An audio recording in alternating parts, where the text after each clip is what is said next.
one of the things that came to my mind was, of course, my family.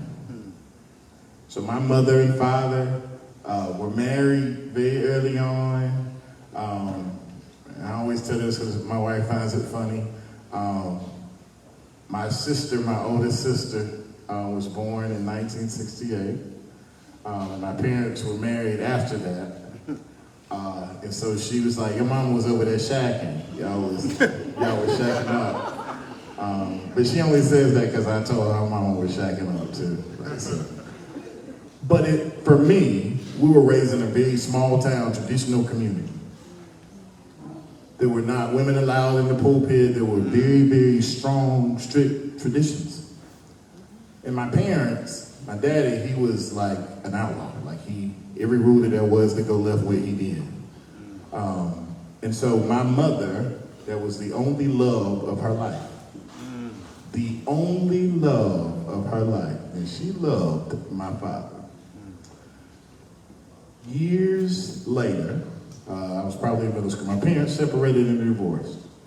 And I decided that, of course, that's my mom. I'm going to stick with my mama, right? And so my father did a lot of things to try to come to my aid, to be there, to guide, to support. But anybody ever see your mother hurt, and you ready to hurt everybody that hurt your mama. What I realized later on in life is this. The thing that I thought was going to break me and to hurt the most was the catalyst that I needed to be able to pour into someone else. That's good, sir. Oftentimes we look at bad situations and think this is where it ends. But actually, I think if we think about it, the God in us tells us that that's where it really begins. Because it's in those things that we find the purpose and we find some strength. So there's nobody that could have told me during that time that I would be here today.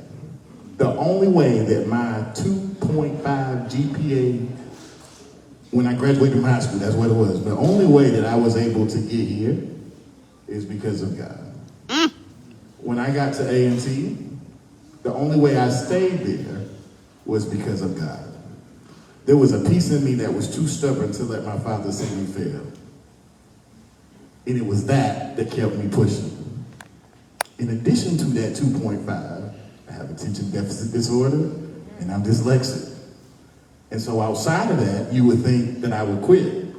But there is something that is internal of a strong black man.